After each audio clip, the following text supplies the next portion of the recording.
Sekelompok murid terkurung di dalam kelas. Tiba-tiba ada orang yang mengetuk pintu dengan keras. Ada seorang perempuan yang berlari ke sana. Ingin membuka pintu itu tapi ditahan oleh guru. Karena barusan saja, ada pembunuh yang masuk ke sekolah.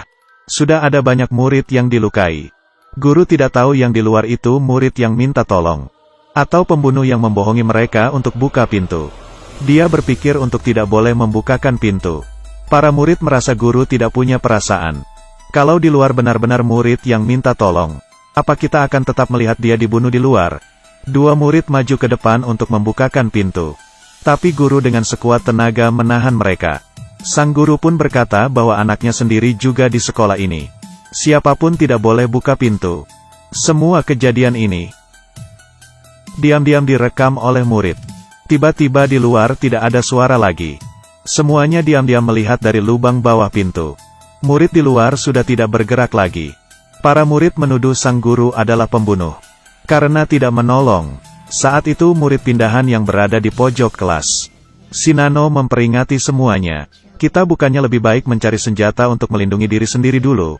Kalau pembunuh masih belum pergi. Semua orang pun langsung sadar. Dan mencari senjata di sekeliling mereka. Sang guru merebut pisau silet dari tangan seorang murid. Dia mengira dirinya lebih kuat. Jadi harus mendapatkan senjata yang paling bagus. Untuk melindungi semua orang. Lalu Ahu mengejeknya. Saat itu, pacar Ahu si Xiao Lu menemukan pisau silet yang lain untuknya. Ahu pun mengkhawatirkannya bertanya kamu ada senjata yang cocok tidak? Xiao Lu menemukan tongkat besi dan memberikannya ke Xiao Gao. Hal ini sangat jelas membuat Ahu tidak senang. Sudah terkurung di dalam kelas selama beberapa jam. Anak sang guru haus. Dia bertanya ke semua ada air apa tidak. Xiao Lu ingin mengeluarkan air dari dalam tasnya. Tapi Ahu melarangnya. Dan hal ini dilihat oleh sang guru. Dia pun langsung merebut tasnya. Tapi tidak ada air di dalamnya. Ternyata air itu diam-diam dicuri oleh Xiao Gao. Dan sudah menghabiskannya. Menghadapi pertanyaan Ahu, Xiao Gao tidak merasa bersalah. Jelas-jelas kau yang duluan membohongi anak-anak kalau tidak ada air. Beberapa murid perempuan lainnya telepon untuk minta tolong. Tapi sinyal ternyata sangat jelek sehingga tidak bisa terkoneksi. Saat itu Nano berkata, HP-nya sendiri, menemukan informasi tentang pembunuh. Dia adalah orang yang melakukan 8 pembunuhan. Pembunuh berantai, menggunakan seragam murid dan menyamar masuk ke dalam sekolah. Dan mukanya hanya ada setengah foto. Bila di luar itu adalah si pembunuh. Dia bersedia untuk melawannya. Atau diam-diam sembunyi di dalam kelas menunggu bantuan datang. Sekelompok murid ini sudah di dalam kelas sangat lama. Di luar pun sudah gelap. Ada yang berkata, dan ada yang langsung nimbrung berkata. Ada yang berkata, dan ada yang langsung nimbrung berkata. Ini adalah satu-satunya kesempatan untuk kabur. Guru melihat situasi itu. Dan langsung memberikan usulan. Biarkan orang memberikan saran keluar untuk mencari pertolongan. Sepertinya semua orang sudah mempunyai tujuan. Ketua OSIS yang pertama menyetujuinya. Karena kau yang pikir itu satu-satunya kesempatan. Jadi kaulah yang pergi mencari bantuan demi kita. Gadis lain pun juga merasa masuk akal. Kalau kami semua keluar juga bisa saja dibunuh. Semua orang bilang lebih baik mengorbankanmu. Perkataan ini membuat Xiao Gao tidak terima. Kenapa harus dia sendiri yang pergi menjemput kematian? Para gadis dengan enggan berkata, jika tidak karena di siang hari, Xiao Gao sengaja tidak mengerjakan tugas. Membuat semua orang harus tetap tinggal. Pasti semua tidak akan dikurung dalam kelas.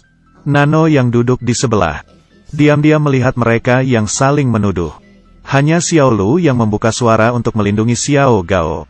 Tapi semua orang angkat tangan setuju Xiao Gao keluar. Xiao Lu tidak mengangkat tangannya. Hal itu membuat pacarnya Xiao Lu si Ahu curiga. Melihat dia yang hanya diam saja tidak berbicara dengannya. Xiao Lu pun akhirnya hanya bisa mengangkat tangan. Xiao Gao pun emosi. Meski dirinya keluar dan menemukan pertolongan. Juga tidak akan menolong mereka semua. Saat itu Nano juga setuju. Alih-alih dipaksa untuk mengambil risiko. Dia juga akan bertindak sama seperti Xiao Gao. Semua orang langsung mengarahkan jari ke arah Nano. Menyuruh Nano menemani Xiao Gao keluar sama-sama. Xiao Gao yang dipaksa pun membuka pintu kelas. Dia hati-hati melihat, lalu kaget hingga langsung kembali. Mayat yang sebelumnya di depan pintu menghilang. Xiao Gao menyuruh mereka semua untuk memberikannya waktu 15 menit. Untuk mempersiapkan diri. Bila di luar masih tidak ada suara dia akan keluar. 15 menit pun berlalu. Ketua OSIS tidak sabar dan membantu Xiao Gao membukakan pintu. Di saat membuka pintu, Xiao Gao mendorongnya keluar, dan langsung mengunci pintu. Kau adalah anggota OSIS. Jadi tugasmu lah yang membantu kami mencari pertolongan. Jika kau tidak cepat pergi, pembunuh itu kemungkinan akan segera kembali. Tidak lama kemudian, ketua OSIS yang berada di luar menelepon. Mukanya sangat pucat, sekelilingnya sangat gelap. Tiba-tiba di belakangnya muncul sesuatu yang mengerikan. Mereka kehilangan ketua OSIS. Semua orang pun menyalahkan Xiao Gao. Semua orang terus berpikir seharusnya Xiao Gao yang pergi keluar mencari orang. Xiao Lu masih ingin membantu Xiao Gao. Lalu ditahan oleh Ahu. Xiao Gao dengan muka penuh benci pun keluar dari kelas. Ahu menyadari pacarnya sudah beberapa kali terus melindungi Xiao Gao. Dari awal sudah curiga. Murid perempuan di sebelah menelepon Xiao Gao, tapi langsung dimatikan Xiao Gao. Xiao Lu pun meneleponnya lagi. Dan Xiao Gao mengangkat teleponnya. Dan mengatakan dia sedang mencari ketua OSIS. Ahu tiba-tiba berkata dia tidak bisa menahannya lagi. Ingin ke toilet. Dan tidak memedulikan penolakan dari orang. Nano yang diam-diam memerhatikan berkata ke guru. Bila kau tidak ingin Xiao Gao menjadi pahlawan. Dan menyebarkan hal tentang kau tidak menolong siswa. Lebih baik sekarang kau keluar dan mencari pertolongan. Sang guru pun menyerahkan anaknya ke 3 orang murid perempuan. Dan berjalan keluar dari kelas. Sekarang yang di dalam kelas. Hanya tersisa para murid perempuan yang lemah.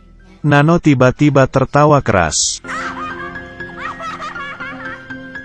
Menakuti beberapa murid perempuan itu.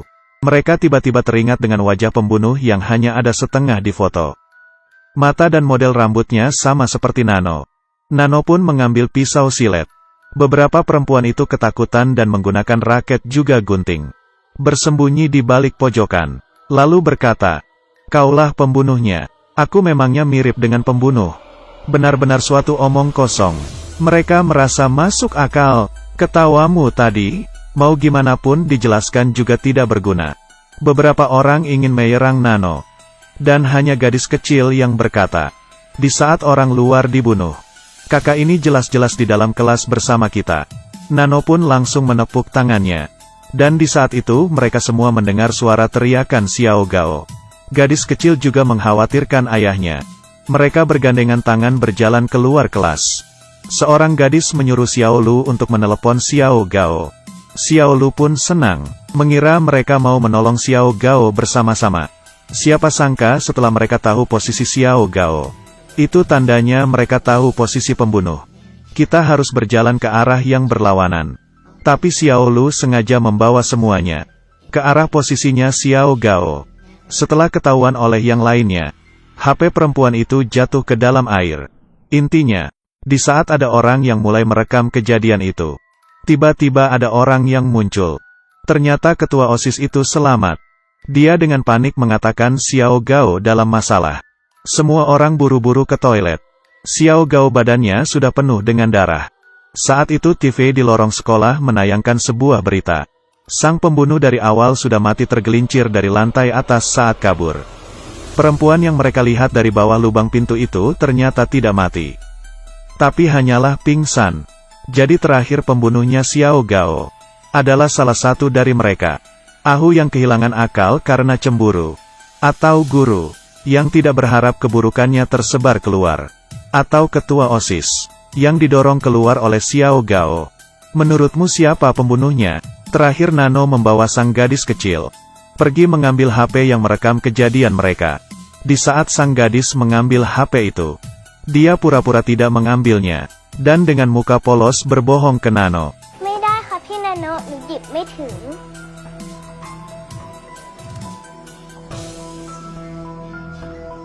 น้องแตงเนี่ยเชื่อไม่ทิ้งแถวเลยนะคะ อีกหน่อยก็มาสมัครเป็นเด็กใหม่ที่โรงเรียนนี้สิ น้องแตงน่าจะเข้ากันได้ดีกับทุกคน